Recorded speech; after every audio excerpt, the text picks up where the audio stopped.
Hey, Tam Wrigley here and welcome back to the 1 o'clock show. It's been a huge sporting week this week and who better to give us all the sporting insight than Mark Beretta from Sunrise. He is joining us on the couch today along with Prue MacSween, so let's get this show started.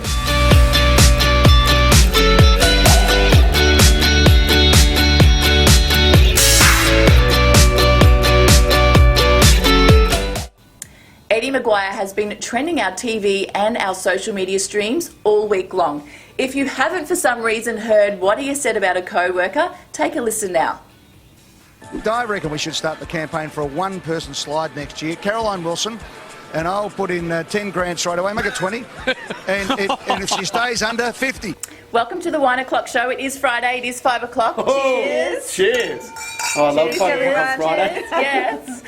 Thank you, Prue, for being on the show today, and Mark Beretta. Pleasure. Thank you for the wine. Yes, drink up, you know. Show's always better when you've got a few under your belt. We're going to kick off with the whole Eddie McGuire controversy that's hit the news this week. Mark, I know that they're sort of, you know, it's your sports colleagues, but you must have an opinion on what's going on. Well, it's been a week now, so we've heard just about every angle on it. Eddie, I should declare, Eddie's an old mate of mine. I've known Eddie for a long time. I'm sure you come across Eddie a fair bit too. But Eddie's not a bad person. You know, he's a good guy. He does well. I would say I'm pretty sure he's been involved with the White Ribbon Foundation before. He comes from a good place. He would never have intended to be, I guess, putting across the message that violence in any form to women is acceptable. That's not what he was trying to say. You know, he was in a moment down there. It was a very exciting time, surrounded by a crowd. He's about to get dunked into ice water, and he said something. I know in hindsight he wished he hadn't put it that way.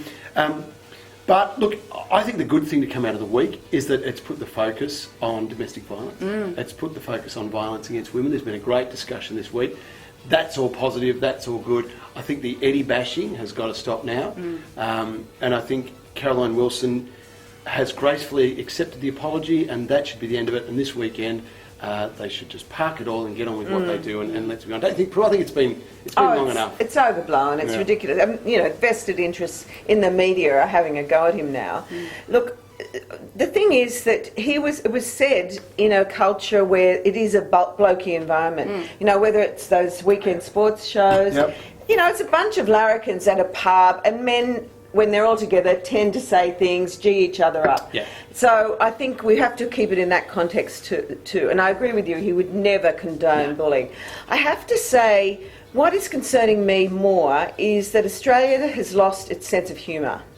You know, I think now, with this 18C ridiculous imposition where, if, you know, I offend you and I offend most people very often, and I love it, you know, I stand to be for a start, gagged, but secondly, sued.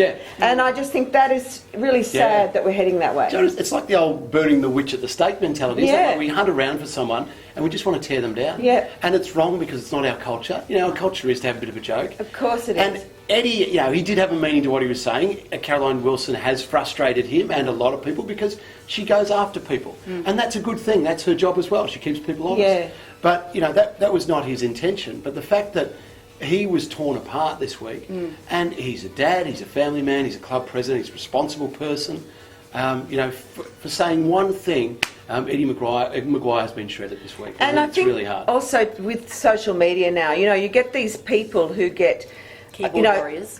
Keyboard terrorists, I call them. You know, and they whip it up into a frenzy. These feminazis, you know, I mean, for God's sake, I'm sick of these Sheilas who are, you know, breastbeating about feminism. Get over yourselves, Sheilas, you know, and get on with, you know, the fact that we do coexist. You know, men and women's roles have changed. I feel sorry more for men now because half the time the poor buggers don't know how to act anymore because they're likely to be beaten over the head if someone opens a door for them. It's a good point. What would have happened if Caroline had said that about Eddie? exactly. But wasn't there something where 3 hours before on her radio station she said 3AW. exactly the same Yeah, thing? she did, yeah. Laughed about it with her with people. with Tony double Shaw standards. and Dwayne Russell. Yeah, it's appalling, really. That's the problem, and that's what gives the outrages the opportunity to jump on someone. And that's the thing. Now we look for, as a society, as though we look for things to be outraged about, and it's got to get over it. Giggle And it's not our way. You know, we roll with stuff. That's the Australian way. But sadly, the Australian way is no more. I believe, and that's the sad thing for all of us. State of origin. What can I say? Queensland has taken out the series for the last 10 years. Seeing I've got a New South Wales supporter on the couch with me today, let's have a chat to Mark about what he would like to see happen with New South Wales. So being a Queenslander that I am, State of Origin last night saw us win 10 years. Us, me, yes, 10 years in a row. Yeah. Mark, do you think it's a call that Laurie Daly needs to step down and bring somebody else into your team? I think Laurie Daly is the best option for New South Wales at the moment. I think Queensland, credit to you, are just exceptional. They really are. They're just going through this period. And they've bred a winning culture. Those guys, they actually don't know how to lose. And the flip side of that is New South Wales doesn't know how to win. So New South Wales goes into a state of origin now expecting this result, that they're going to get pummeled. And Queensland expects that no matter where they are, no matter how far behind they are, they're going to win. They're going to find a way. Plus, they've got an incredible pool of talent at the moment. You look at Jonathan Thurston, Cameron Smith, just a whole heap of guys who are experienced and at the top of their game, have all come together in this Queensland team, and they're remarkable. Then you've got a guy like Dane Gagai, who's popped up and scored 3 tries last night. It's just remarkable. But no, I support Laurie Daly. He's the best man for the job. And New South Wales have not been disgraced in either of those games. They put up a great fight. They're a little bit unlucky, you could say, but then again, that's the skill of Queensland. You have an opportunity, one team fumbles it, one team makes the most of it. That's right. And that's what champion teams do. And I feel sorry for Loz. Laurie Daly is a wonderful man. He's very talented. Now, I think that he should have, his loyalties, I would have dropped a couple of those people. I really think that hopefully for this third round, I know it's all the horse is bolted. But I mean, we've already won. But I think it's a good opportunity for him to showcase some of the others and test them out. But you buggers, you bastards. I had indigestion all night. I've got a hangover after it on Wednesday night still. So that's the way it is. So good luck to you, but next year maybe. Next year maybe. No, I think next year maybe. Yeah. I think New South Wales will be like Thurston going to resign and to retire? Yeah, not soon. Not soon. We saw Corey retire this week. Yeah, that was good. Right. That was one. Yeah. But we need to get rid of Thurston. We'll just replace him with another good one. Sadly, you will. But it's more than that. It's not, the players are great. I think it's a culture in Queensland. Like they expect to win. They know they're going to win, and that's a powerful thing. When you've got two good teams, one that doubts itself maybe just a little bit, and one that doesn't, that really thinks it can do it. And you could see it in the body language in the change rooms. Yeah. You could really see that we were sort of all downtrodden. Yeah. And trying to do it, trying to get New South Wales a win at Suncorp Stadium is nearly impossible. That is the ultimate advantage of that stadium. Exactly. You are very good up there, you lot. Anyway, good on you. Yeah. We know how to, we know how to throw a party. What would you like to see happen for Game 3? Would you like to see any changes? I'd like to see Laurie bring in some of the younger players, as Prue said. Let's build towards the future, which I think New South Wales is doing that well. This will be more competitive in the years to come, and it will swing a little bit New South Wales' way. But bring in some young players, and I'd love to see New South Wales win it. Young players come in, new fresh approach, and stand up and do something for the coach and for their state, New South Wales, and beat Queensland. Exactly. How could I say anything else? Please to win. A mother of one has slammed single mothers who go out every weekend, saying she believes that the parents of young children should not drink alcohol or have a night off from their responsibilities. Let's see what the panel has to say about this. So Prue, should single mums stay at home and be responsible to look after their young children, or is it okay for them to go out? Well, there's single mums and single mums. There's the ones who just got themselves up the duff because they wanted to get the government, all of us, to pay for them. And so they're baby factories. So in a way, you almost think, well, with a mentality like that, you wouldn't want them exposed to these young minds. Get them out of the house and get someone else to raise the kids. And hopefully they'll have better principles. But look, I don't think anybody can dictate to people and say, you should be doing this or that. Everybody's circumstances are different. In an ideal world, if the mother chooses to stay home and can afford to, I think that's wonderful for children. I mean, I had 3 children. 2 of them were really disciplined. They were latchkey kids, but they, used to go and do sport. They'd have something to eat and they'd do their homework. The third one was a lazy little bugger who sat in front of the television and ate herself stupid. So she's now in boarding school where she's blossoming. And so I think you have to understand your kids too and your circumstances. But, I think for somebody to pontificate and say that a single mother or any mother should be home with their kids is just unreasonable in this day and age where, sadly, the imperative is that both people have to work. You have to try and make sure that you encourage family life and the disciplines and the love and all of those parameters that bringing up children must dictate.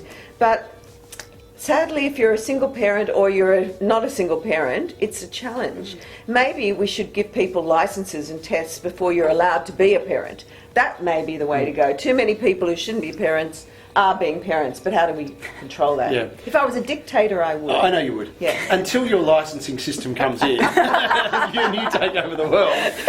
But look, everybody's different, aren't they? Yeah. I am really loath to try and tell anyone how to raise their children because I think it's hard. It's full time and it's full on. And I think we all do the best we can. If you're a single mum, gosh. that's the big thing. If you're a single mum raising, I know my sister is a single mum raising 2 very small, very hyperactive boys. Yeah. They need that. They need that solid. They need that out. Just a few hours out with the girlfriends, just to, whether it's just a recharge. Exactly. It's so hard. And of course there's so many mongrel partners who don't support them as well and get away with it. So they've got that added pressure. So, it's really important then that they have some sort of a support system because otherwise they turn to the dreaded grog or, they do a bad job of it and they beat up on themselves. And that's really, really tough. I wouldn't want to trade places with any of them. No. Look, I just know for the couple of weeks, I had Rach away for a few weeks recently and it was full on. Yeah. And I had newfound respect for single parents because I couldn't do it. It's so intense. But I think too, you have one shot at life and, you can't give up your whole life as well to raise your kids. You've got to live as well. And I understand, mums get to a point, single mums, where they, you get to Friday and you just think, I just need a break. Yeah, I'm exactly. going out with the girls, I'm going to have a night out, whatever, I'll get the babysitter, I'll get the kids over to mum's or whatever it is. And you need that, you've still got to live. You've got one shot at it, you've got to make it. Exactly. And I think parents make a mistake of living vicariously through their kids. And sadly, when the kids go, they've got nothing. They don't even have a relationship if they are in one. And if they're a single person, they think, well, I'm worth nothing. I don't know what else to do. So I think it's so crucial that whether you're a single parent or not, women need to make sure that they keep connected with either their work base or some form of a working life. And because it's all about self-esteem and self-respect. And you only get that sense of worthiness by contributing in some way that is going to reward you. Yep. So that living your life through your children, that is the biggest bane of my life on Saturday mornings at sport, is parents on the sidelines. Exactly. I don't want to get off topic. Oh, they're disgusting. Yeah, and I've seen it time and time again, and most often it's the parents who've had nothing to do with sport as they're growing up. If you see people who've played sport or had a career in sport, they're so calm and they're just, they stay back and they let the kids do their thing, but crikey, the parents who probably have not had much to do with sport in their lifetime, who are doing it through their kids, drive the kids, the coach, the other parents, the other team, the referee, everyone mad. I just think, please, just step back, take a breath, turn around for a little while. Yeah. My 12-year-old is very sporty. She plays soccer for Queensland for the Fire and all this sort of stuff. And my husband is like that. She's 12 and she's told him, Dad, go and stand down the field and stop yelling at me. And it's good too because the kids will often do that. They'll bring you into line, which is great. But I'll give your husband a ring. You've got to let the kids do their thing too. There's nothing worse, I think, for a kid. You're dealing with so many things during your little sporting moment. You've got a lot going on the field. You're trying to please the coach. You're trying to do the right thing. If you've got mum and dad yelling at you from behind, it's just craziness. But when you look at these working mums, I've done canteen a couple of times and I give kids a lecture about you shouldn't be buying that, this is what you should be buying. So I think I've been banned from the canteen. But you know, when my son, he was second boy at this private school we sent him to, and my husband, we had to do the barbecue, or he had to do the barbecue at the sports game. Yep. And so my husband was relegated to onions, and he was standing beside the bloke who was doing, you know, whatever it was, maybe the sausages, and the guy was crying, saying, I don't know what I'm going to now do. Now my son is leaving school. This is our whole life. And then he found out that we had the second boy, so my husband was suddenly relegated to the steaks, brought up, this is Jock Lehman's father. You know, there's all this wanky hierarchy there. Yeah, so he had to go off the onions to the steak because these wankers thought it was more important because he was suddenly second boy. And I thought, how sad is this whole ethos at school? So I hope all of you women watching don't capitulate to all this and accommodate it. It's bullshit. It's true. Gosh. RACQ this week have put forward a proposal that would see all Queensland drivers retake their driver's licence test when their licences are up for renewal. Is this a good thing or is it a bad thing? So RACQ this week has put a proposal forward that, and I don't know why they're focusing on Queenslanders, but Queensland drivers should retake their licence every time they renew their licence. Yes, Queensland drivers should. You get that when you win state of origin. You go and get another licence. Yeah, exactly. Do you agree? Well, look, there probably is some merit in it. It was interesting. I was asked to do a driving test for a newspaper supplement, and I'm sitting. So I consider myself a good driver, but he actually did give me a good summary. Except he said I hadn't, when I was turning left, I didn't check to make sure there wasn't a bloody cyclist coming up on my inside on the left. Look after the cyclist. So, yes, of course I forgot about you. Anyway, they shouldn't be coming up on my friggin' left. No, they shouldn't. As I had my blinker on to go left. But anyway, so, and that made me think, oh, well, you know, how many of us, it's the same when you go to a roundabout and people stream through, you know, because they think giving way to the right. It's actually the first person on the roundabout, you know, that has the right of way.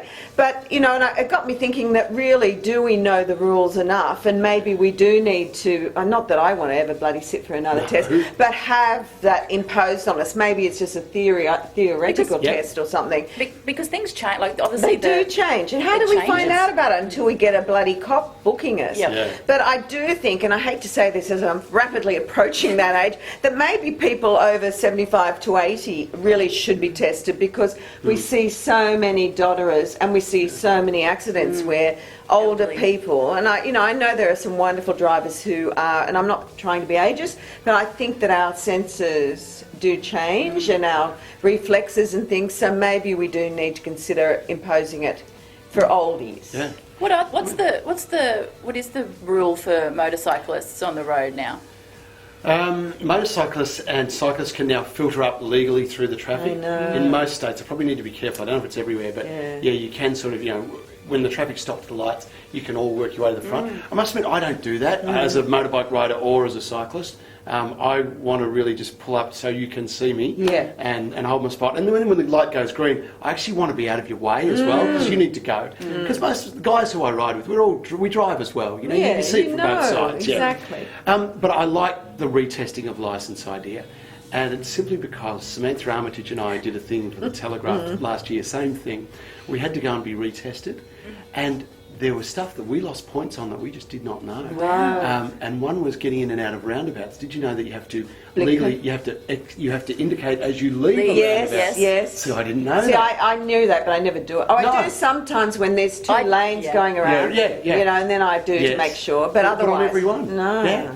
So, and they're just these little things. I mean, you think of all the things that have changed on the road since you started driving. I mean, cars are here now. 100 years ago. You'll get it. I even used to pick up the manure from But it does. I reckon every 10 years would be good. Yeah. Even if you just took a little test online. So you knew you had to log on and just sit, 20 questions, whatever it was. And if you got 17, 16 right, whatever, maybe there were 4 that you didn't even know that had changed. Might be a speed limit at a school or whatever it is. But I'd get my 18-year-old son to do it for me if it was online. I reckon though. There goes my good idea.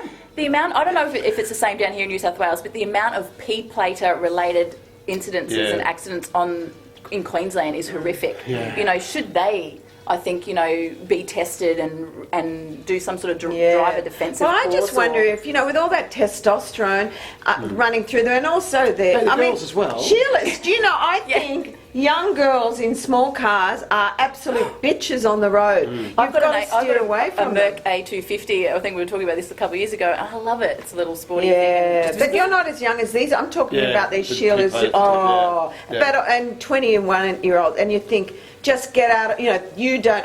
I do the thing. I'm sorry. I do. I have road rage often. Do you do? Oh, I do. Flip a bird, will you?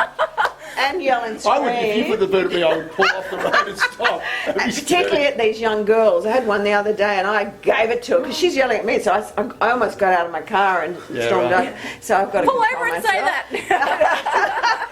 But I can't even remember what the question was now. But anyway. P-platers. Oh, P-platers, yes.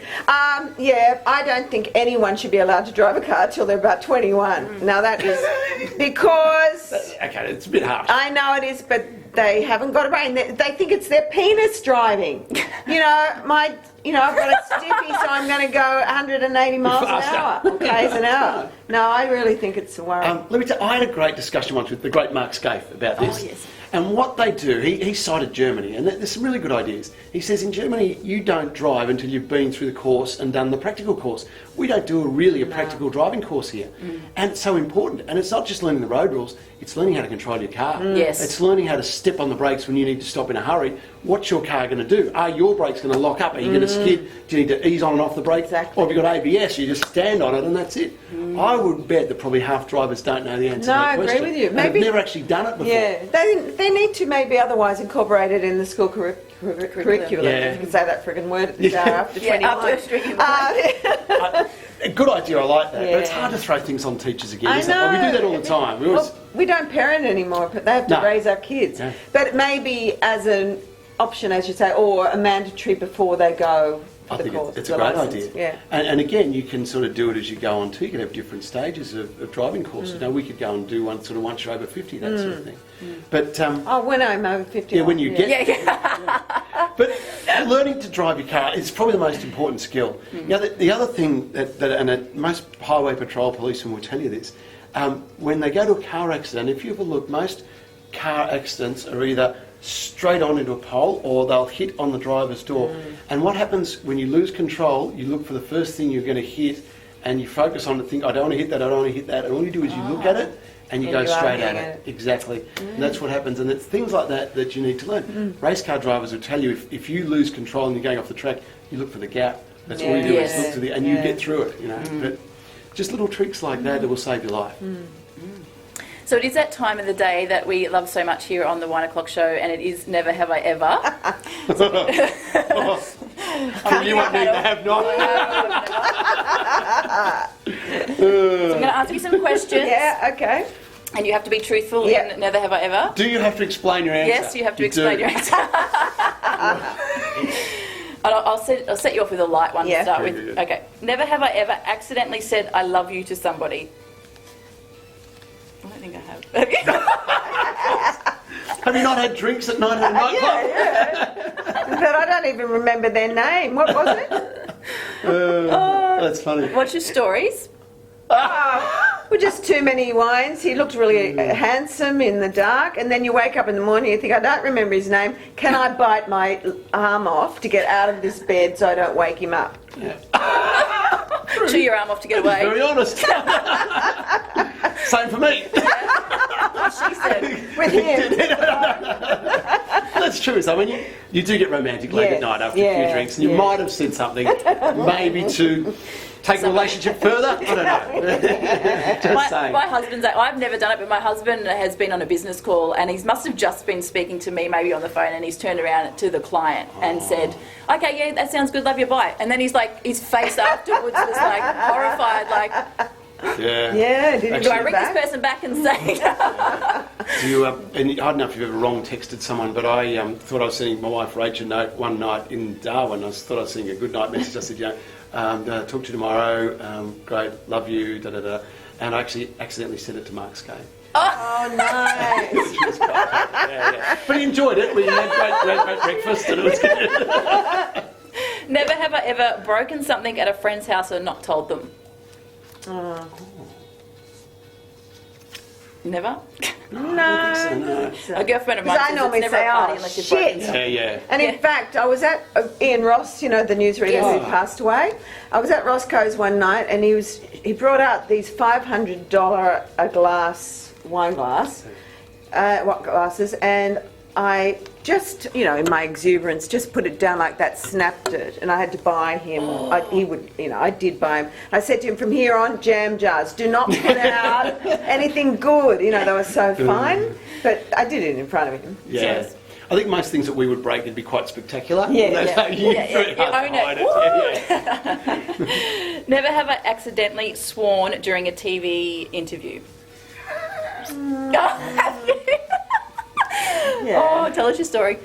I'm trying to think of how many times. I've done it many times. Me too. God. It just happens. I think sometimes when you get really, really wound up or Passionate. excited about something, you can't help it. Do you do it when you're live? I have done it once when I was live and I was telling Lauren Jackson, the basketballer who was retiring, what a bloody fantastic career she had. Then we thought she was, I think I said shit hot or something like that. Anyway, yeah. all But she's such a great girl. I really, Yeah. I have the world of respect for her, and it just all came out. Yeah. I was emotional. Yeah, Yeah. well, that's right. I think during Beauty and the Beast, I've said the F-bomb at least once. Sure you have. Shit, I've certainly said. But, you know, it was all in the context of the thing and people expected of me. So that's all right. Never have I ever cheated on a test. No. I think I have.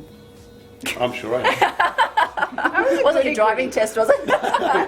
I'm sure I've looked at someone's paper at some stage. Yeah, no, I was always a goody-goody at school. I bet Yeah, I you was were a school too. prefect, school vice captain, all of that crap. Yeah. I always wore my hat and gloves. What about, did you always do your own assignment? Yep, Really? always. Okay, so you'd never borrow a friend's? No, or- no. but I you was did. really a goody-goody. Yeah. Never have I ever texted a nude selfie or dirty text to the wrong person. We were just talking about I've never done it to anyone. Why would you want to put them off and spoil their day? God. I've never said anything to I've never even said anything to Rach. It's just not, No. just not that. No, that's not my bag. I don't think. No, mine Look at neither. that. Even if I Sweet. had the best tits in the world or fanny or whatever. You would. Oh, no. I've got good titties. I know. And I must admit, I do flash them to my friends whenever I'm with them, and it could be in a restaurant or something. But no, not on. God, come back and haunt you. I'd never do that. Well, I've had an employee whose husband works away in a mine, and she has sent him a video and accidentally sent it to me instead of the Oh husband. my God. Yeah, and Did she you was, love it? No, God, no. Have you got it there now? This was years ago. She was mortified. Because she sent a text to the husband going, "Why haven't you responded to my video?" Like, and it was like, you know, the whole thing. Oh my God. Yeah, and realised that she sent it to me, and she was mortified. Like, came to work the next day extremely apologetic and hugely And left embarrassed. shortly after, Yeah, a couple of I months later, gone. Yeah. Yeah. So Tam, is that something you've done? No. Have you sent any pictures? Have you ever taken a nude selfie? No. Right. No, I won't do that because I had the fear of it getting out. Yeah. That's my only thing. God, It's the biggest no-no. If I had Yeah. the most incredible body, maybe. But I would never, even if I had an I incredible wouldn't body, either. never. No. Well, I would if I just hid my face. Yeah. Maybe. So they can't no one tell could it's really say, and they'd say, no, that's not, could never be proved. But tell you what, that's probably the greatest message I want to give my kids. Just don't take anything. Don't send Exactly. it. Don't take it. Full Yep. stop. Yep. But gee, footy players love to do it. yeah. They take a lot. Yeah. Like, it's fair enough if you think you're that hot. Yeah. But boy, it comes back around. They always Worry. get out. But most of them, because they're on roids, have really tiny penises and balls. You know, my brother-in-law's a GP. You cannot believe the number of men who are coming in, young men, with acne. And they say, I've got acne. And he says, how many steroids? Because it's always a symptom. yeah. And then he looks at their balls and does their count. And there are going to be so many of these blokes who are doing it to be the peacocks and woo the women. Yeah. They won't be able to father kids. It's the most dangerous thing. Yep. Don't do it. So why Kids would they don't put do their it. Don't dick and do it. balls on? Yeah, don't. Otherwise, Little. we'll be talking about dick and balls. Never have I Twig and ever. berries. Who said twig and berries? Never have I ever Googled myself. Of course. Well, you mean today? I love to know how hateful it all is, and how. No, I think it's hilarious. I love it. They'll come and get it. Why do you do it? You do it though to see. Oh well, basically, well, to be honest, I don't do it very often, but you know, people have said they do, and I often think, what are my clients going to be seeing? If they Google me. And so look, frankly, if they still keep ringing me, then they obviously think, okay, that's all right. Yeah. But you know, generally anything that's on there, if it's TV, I never watch TV appearances back. Do you? No. I hate seeing myself on television. Do you? Yeah. No. Oh, because you focus in on your, I shouldn't have said that, or look at the wrinkles around those eyes. It's gone. Yeah. Let it go. Don't go back there. Think about the next one. Yeah. And if, you know, social media tend to either love you or hate you, so I don't give a shit anyway. Yeah. Let them say what they want. That's It's a good water way off to my back. But there's something sadistic in us that makes you want to look for the bad stuff too. Yeah, I think you do. actually, I for some check it reason, out. yeah. You wouldn't find any bad stuff. Not you, not pages you. and pages. Yeah. No, don't believe Why it. do you Google yourself? Why? Just same thing. Probably have a look at what's out there. Yep. It's interesting things you find about yourself. Yeah. And I like.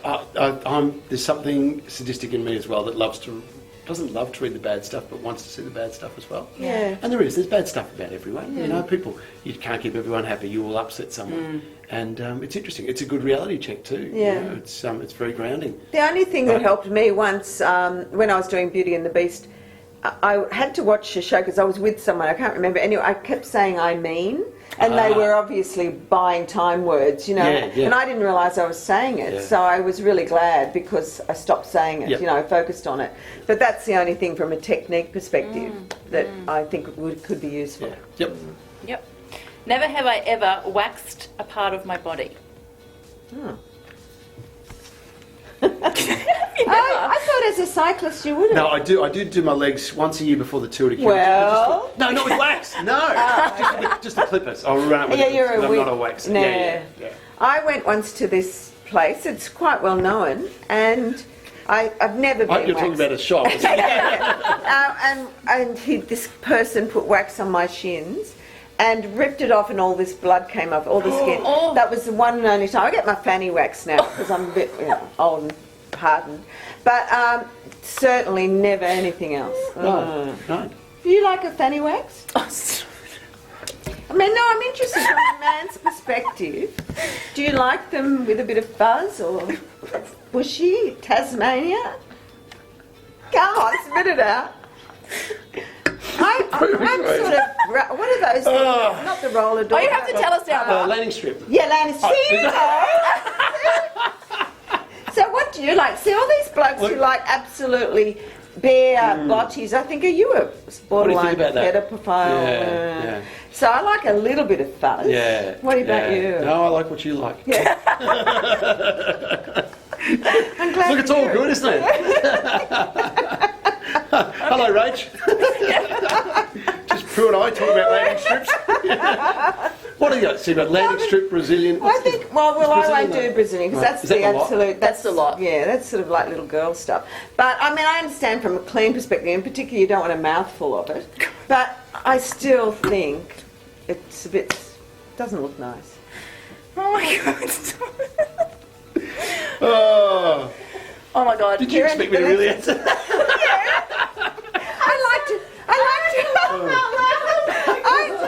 I love to actually survey men. So I know, it's good. What is it? It's market research, isn't it? do like an X-ray. Yes. Yeah. And after 1 a.m. That's all right. This is what girls would talk about over wine. Well, they're all deciding what to do, aren't they? Yeah, Am I we going need to to go on the know. way, or Yeah. How much pain do you want to endure? does it really? It would really hurt. wouldn't Oh it? yeah. But, well, Have you had it done? The Brazilian? Oh no, never. Oh, just landing strips. No, but I'm with you. I think it'd be extremely painful. Yeah. And I've had 2 Caesars, so there's a big scar down there, and I'm Oh, thinking God. if you've got to rip over Yeah, that. Yeah, Don't no pull way. that open again. No. What about blokes then? Well, More guys are doing a lot it of too. them. It's a lot of gay guys. A lot of more. manscaping. Yes. A lot of manscaping. Pete Yeah. needs a bit of But, you know, manscaping. I don't like. I like running my fingers through Do the you old like a bit of? pubes. natural? Oh yeah, I like that. I can't stand the hairy chest. Can't do the hairy chest. Oh, I love a hairy chest. What about a good hairy back? Oh. That's enough. No, That's my a big husband no-no. does, so I Yeah. don't mind it, but I wax Yeah. it for him occasionally. Do you? All right. Oh, well, not wax, I just get the old nair onto it. Yep. Well, when in Same summer, things. because he's a bit self-conscious when Right. it's summer. So give it a tidy up. Yeah. Fair enough. thank you so much for joining me on the show today. On that Do you note, really mean that? It's so educational. our pleasure. Oh, thank you. Cheers. Have a great weekend, guys. Thank you. And thanks Happy for joining weekend. us. Yeah. Here's to the landing strip. Brazilian. Well, that's a wrap here on the set of the 1 o'clock show, and a big thank you to Mark Beretta and Prue MacSween for joining me on the couch today. Another big thank you goes to Intercontinental Sydney, the hotel we like to stay at and film at when we're down here in Sydney. Please jump online and like the 1 o'clock show's Facebook page, follow the 1 o'clock show on Instagram and Twitter, and subscribe to the 1 o'clock show on YouTube. Until next week, have a great weekend.